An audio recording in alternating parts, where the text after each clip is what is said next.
Hello lovely viewers, welcome to another video.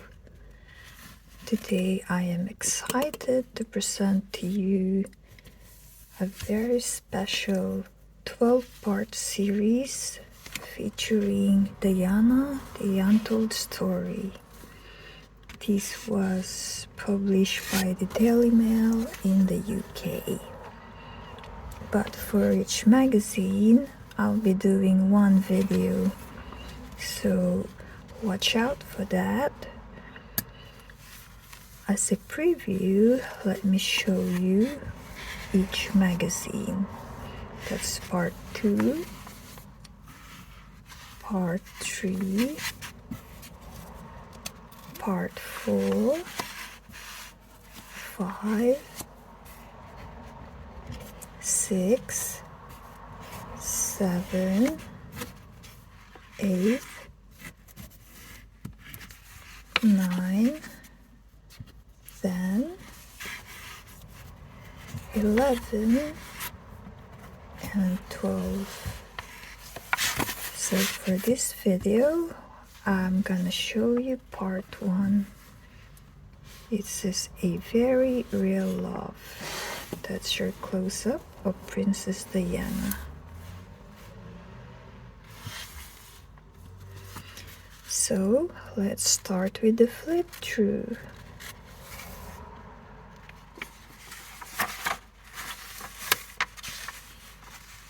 I will read some few snippets. We won't read the full magazine because that would take us ages.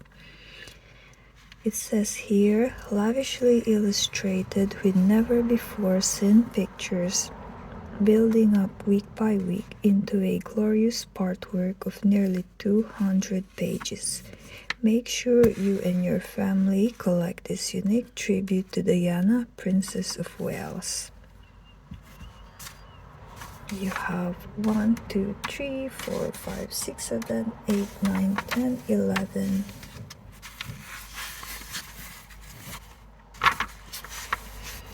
Okay, let's read this. As the Daily Mail's royal correspondent, I was extraordinarily privileged to know Princess Diana for 12 years. Indeed, I hope it won't be counted presumptuous to say that over those tumultuous years we became friends. Certainly, no other writer knew her as well. But to really know Diana was to discover a woman of much greater depth and complexity than the bitter bulimic portrayed by biographer Andrew Morton. That is why I believe the time has come to put the record straight and correct many of the false and destructive impressions still in circulation 6 months after her death. True, she had a tragic marriage, but there were, as I shall reveal, prolonged periods of great joy and fulfillment with Charles. Her love for her sons was, of course, what defined her life. But more than anything, the story of Diana is one of redemption, of a very modern woman who plumbed the depths of despair only to emerge a stronger, more loving and rounded human being. Today and over the next 10 weeks in this unique partwork, I and my award-winning colleague Jeffrey Levy will be telling you this full untold story of Diana's life. Inevitably, I have drawn on personal recollections, but we have also spent months interviewing Diana's closest friends and confidants. During our researches, we have also unearthed many glorious photographs of Diana, which have never been seen before. Week by week, these pictures and our words will build up into a remarkable portrait of the princess. But then, Diana was a remarkable woman. I hope you will agree that this is a fitting tribute to her, one that you and your family will treasure. Richard K. And there you have an image of Princess Diana, Prince William, and Prince Harry.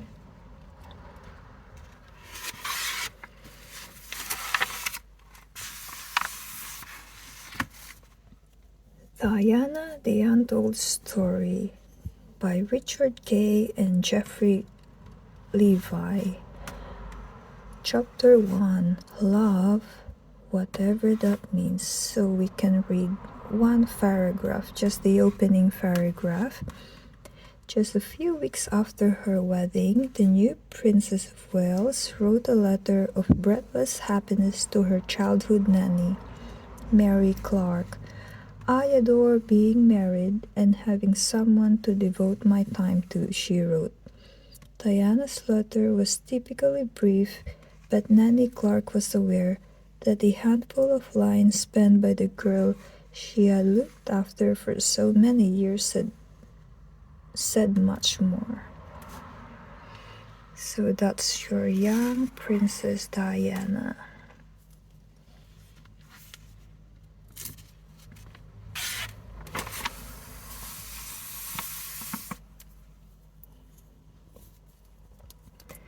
Charles would often cut a single bloom and present it to Diana with a kiss.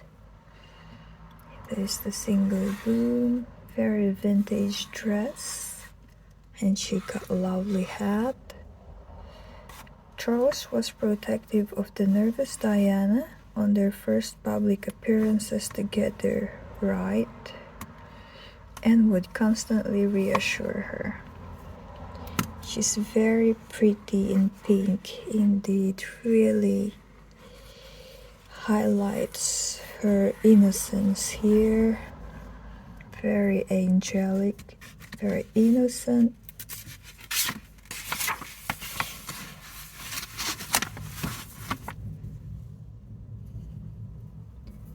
The repressed Charles had to be taught how to play with the baby William. Kissing and cuddling didn't come naturally to him, but Diana changed all that. Caption says, just the way she wanted it to be. As this charming picture taken when William was 6 months old shows, in Diana's words, Charles loved the nursery life and couldn't wait to get back to it. That's Diana holding William's toy.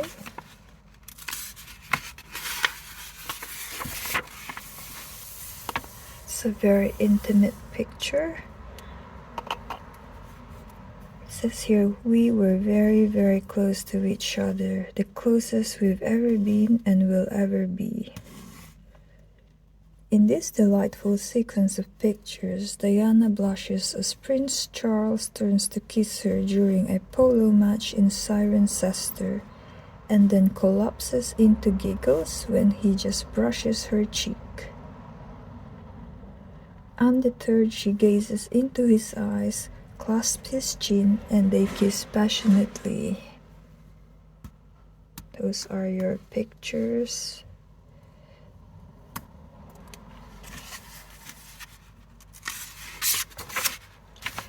And now you're going to feast your eyes with this page. Snapshots, the Queen of Hats.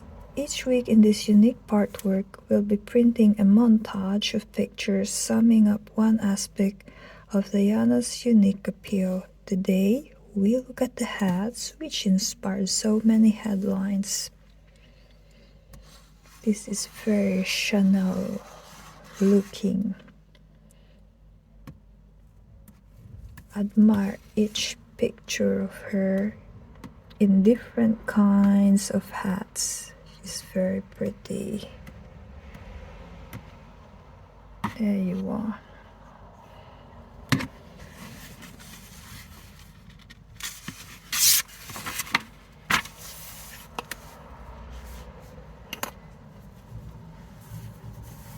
So moving on, Charles just didn't seem to understand. His attitude to Diana was, pull yourself together. The nervous wife left. A strained Diana entwines her fingers with Charles. During their tour of Canada in the spring of 1983, already there were dark shadows over the marriage, the princess' bulimia, and her growing fears about Camilla. The contented mother writes, in the garden at Kensington Palace on William's second birthday in June 1984. Diana was 6 months pregnant with Harry. She later said that the weeks before his birth were the happiest in the marriage. That's William.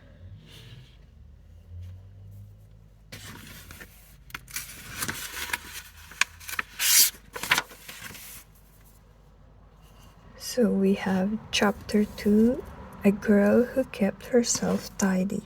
The prince was captivated by the innocent teenager, but Diana's first impression was, what a sad man. Caption says, in what is believed to be the first picture of Charles and Diana together, the couple watched the action during a shoot on the Altorf estate.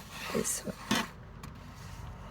And the right photo, the first photograph of Diana after the news broke of her relationship with the prince in late 1980. It was taken at the Young England kindergarten where she was working. She looks very innocent. She almost looks like she's almost crying.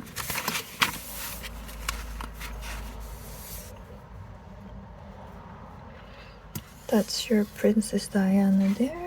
Even at one of her very first public appearances, Diana Left had discovered her remarkable rapport with the camera. We were sitting on a hay bale when Charles practically leapt on me. I wasn't sure how to cope with it. Frigid wasn't the word.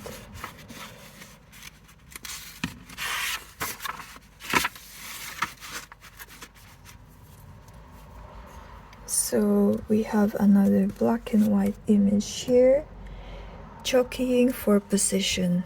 Mirror image body language as Diana and Camilla watch Charles, riding as an amateur, come second at Ludlow races in 1980.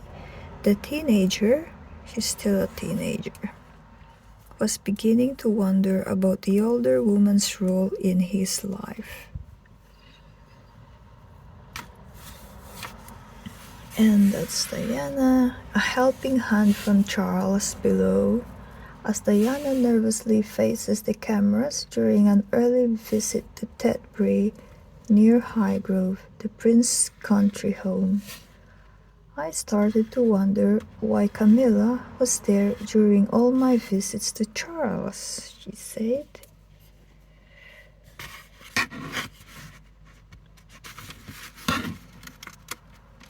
Very early on in the marriage, they're already troubled, it looks like.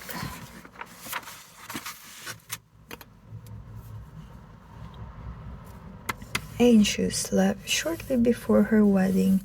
A strained Diana, losing weight and lost in thought, leans against a car for support during a polo match.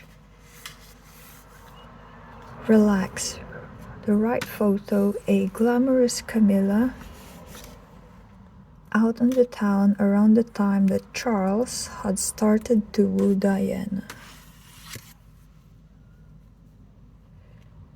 And we all know what happened to this story. Fast forward so many years later.